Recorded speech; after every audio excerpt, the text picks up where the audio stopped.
Ako si Anton, 31 anyos, isang accountant.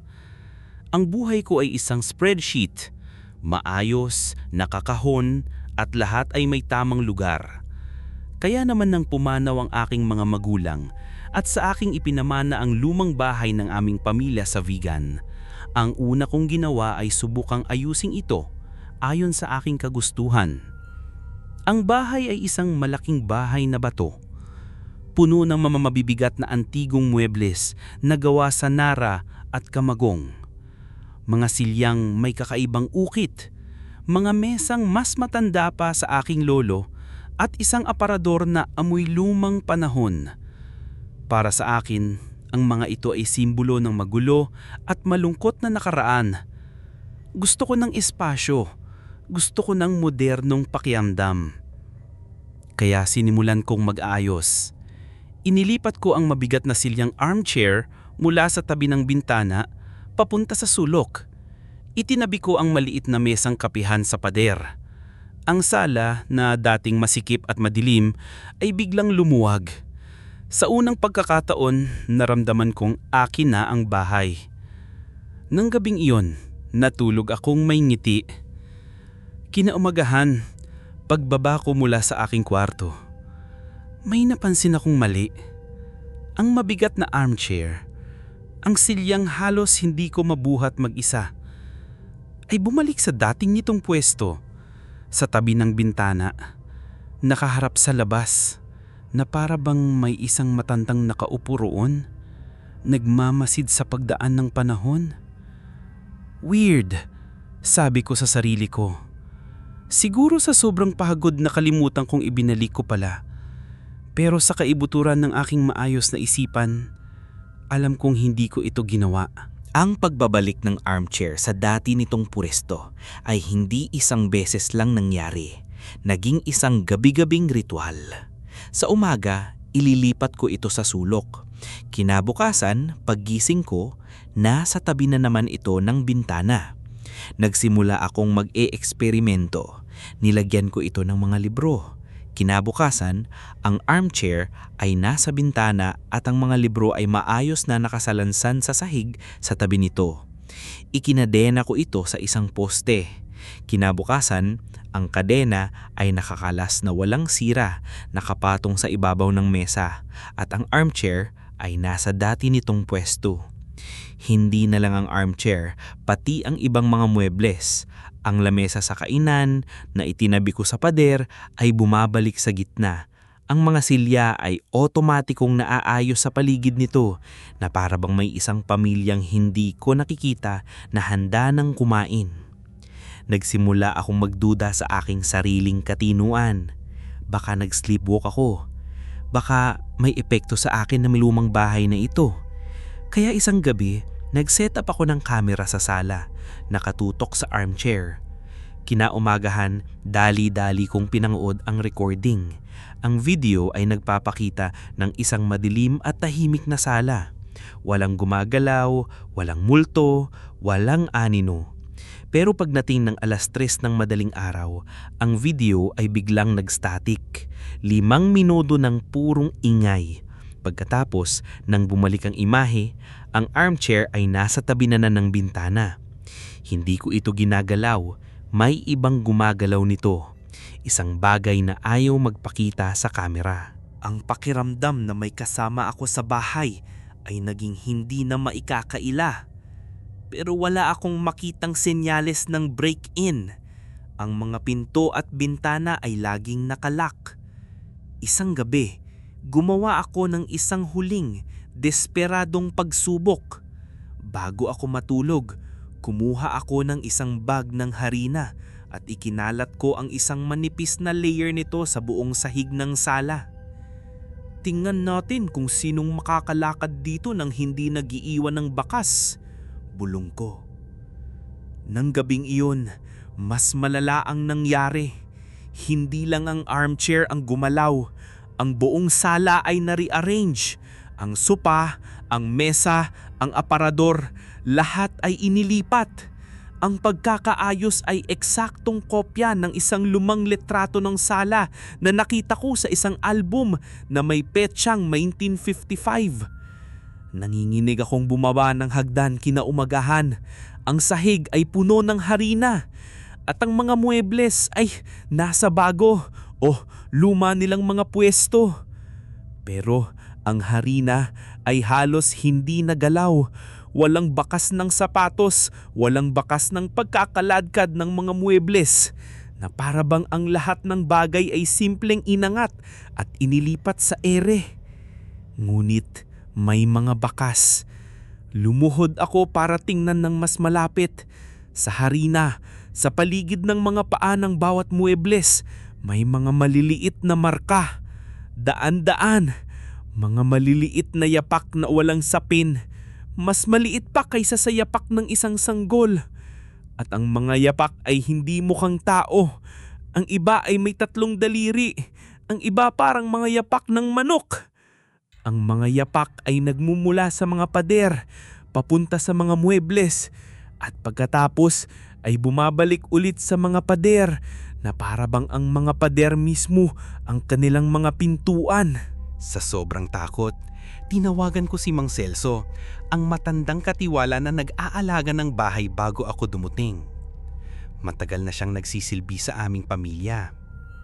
Nang ikinuwento ko sa kanya ang tungkol sa mga muebles at sa mga yapak sa harina, hindi siya nagulat. Isang malungkot na buntong hininga lang ang narinig ko sa kabilang linya. "Buhay ang bahay na yan, Anton," sabi niya. "Palagi namang ganyan." Ayon sa kanya, ang lola ko raw, si Lola Consuelo, ay alam ang tungkol dito. Sabi raw ni Lola, ang bahay ay itinayo sa isang lupain na may mga kasama. Mga hindi nakikita. Mga duwende, sabi niya, o mga lamang lupa. Mga nilalang na nakatira sa ilalim ng lupa, sa mga pundasyon ng bahay. Sila raw ang orihinal na may-ari ng lupain. Kaya ang lola mo, palaging may respeto sa kanila. Paano siya nagpapakita ng respeto? Tanong ko. Tuwing Biyernes, sabi ni Mang Celso, nag-iiwan siya ng isang malikit na platito ng pagkain sa bawat sulok ng bahay. Isang platito ng kanin, ilang piraso ng candy at isang maliit na baso ng tubig. Isang alay, sabi niya, para hindi sila magalit. Para ipaalam sa kanila na kinikilala natin ang kanilang presensya. Naalala ko ang ginawa ko. Ang paglilipat ng mga muebles. Ang pagbabago sa ayos ng bahay. Nasanay sila sa ayos ni Doña Consuelo. Ang bawat muebles ay nasa tamang lugar para hindi makasagabal sa mga daanan. Nang binago mo ang lahat, Anton, ginulo mo ang kanilang tahanan. Kaya sa gabi, kapag tulog ka na, ibinabalik lang nila sa dati ang lahat. Itinatama nila ang iyong pagkakamali. Dahil sa takot at sa payo ni Mang Celso, hinayaan ko na lang ang mga muebles. Kung saan man nila ito ilagay sa gabi, doon na ito mananatili. Tumigil ako sa pag-aayos. Tumigil ako sa pakikialam. Pero ang katahimikan na inaasahan ko ay hindi dumating. Sa halip, ang mga gawain sa gabi ay naging mas malala. Hindi na lang pag-aayos ng muebles. Nagsimula na akong makarinig ng mga tunog. Sa una, mahinang mga bulong na parang isang silid na puno ng mga taong nag-uusap sa malayo. Pagkatapos, ang tunog ng mga kubyertos na nagkikiskisan, ang tunog ng mga basong nag-uumpugan, ang mahinang tunog ng isang lumang harana na tinutugtog sa isang gitara. Para bang may isang parte na nangyayari sa aking sala gabi-gabi, isang parte ng mga multo. Isang gabi, bumaba ako para uminom ng tubig. Pagdaan ko sa sala, ang lahat ay tahimik, pero may naamoy ako. Amoy ng tabako. Ang uri ng tabako na laging gamit ni Lolo Ramon. At sa ibabaw ng maliit na mesa sa tabi ng armchair, may isang tasa ng kape. Mainit pa. May usok pang lumalabas. Nang umagang iyon, paggising ko, may nakita akong mga gasgas sa sahig na kahoy. Mga gasgas na parang galing sa mga sapatos na pangsayaw.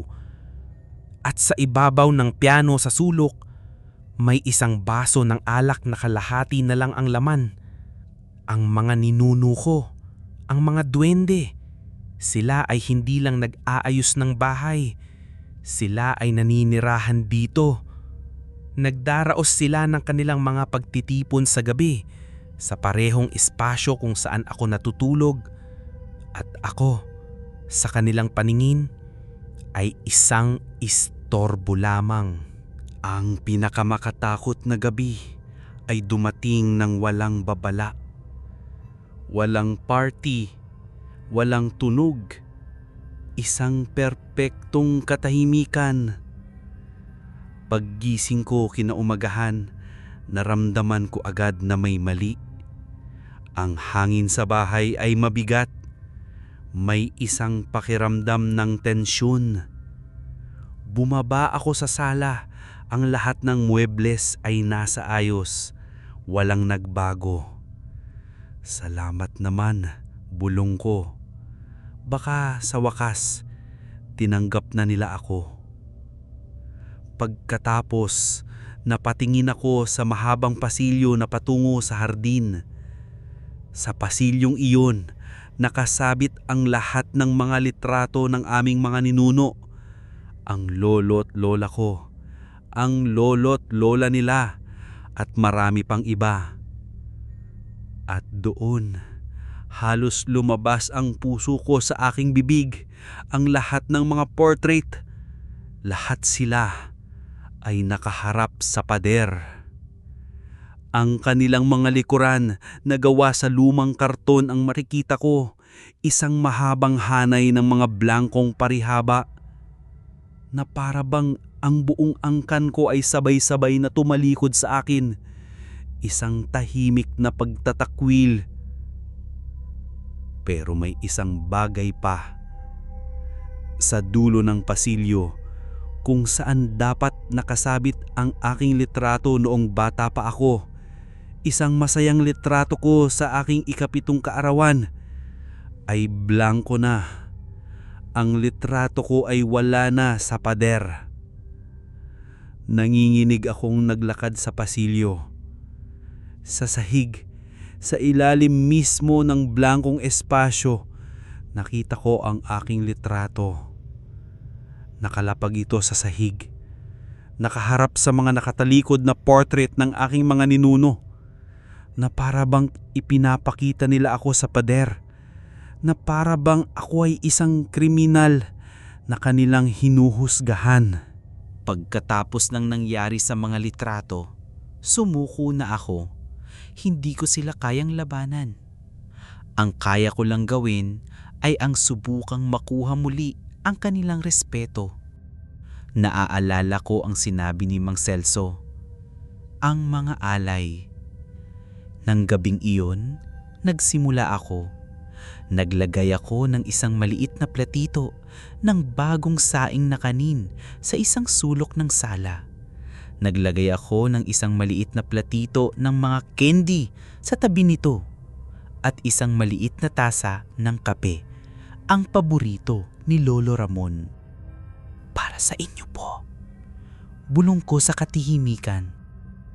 Isang tanda ng aking paggalang. Kinaumagahan, paggising ko, ang mga alay ay wala na. Ang mga platito at tasa ay malinis na para bang hinugasan. At sa kauna-unahang pagkakataon sa loob ng maraming linggo, ang mga muebles sa sala ay hindi gumalaw. Ang mga portrait sa pasilyo ay nakaharap na ulit sa unahan. Ang kanilang mga seryosong mukha ay tila nakatingin sa akin ng may pag-apruba. Naging parte na ito ng aking gabi-gabing routine. Bago ako matulog, nag-iiwan ako ng mga alay. Isang maliit na sakripisyo para sa kapayapaan. At nagkaroon ng kapayapaan. Isang kakaibang uri ng kapayapaan. Ang bahay ay naging tahimik. Wala ng mga bulong, Wala ng party. Ang pakiramdam ng pagiging estranghero ay unti-unting nawala. Naramdaman kong tinanggap na nila ako. Naging isa na ako sa kanila. Ang bahay na ito ay hindi na lang sa akin. Ito ay sa aming lahat. Isang kasunduan, pagitan ng mga buhay at mga patay. Akala ko iyon na ang katapusan. Akala ko natagpuan ko na ang solusyon. Pero ang kapayapaan pala ay isang paghahanda lang para sa kanilang huling at pinakakakaibang hiling.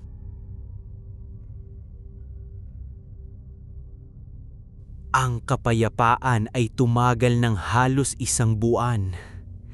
Nasanay na ako sa aking bagong buhay, sa aking mga tahimik na kasama sa bahay.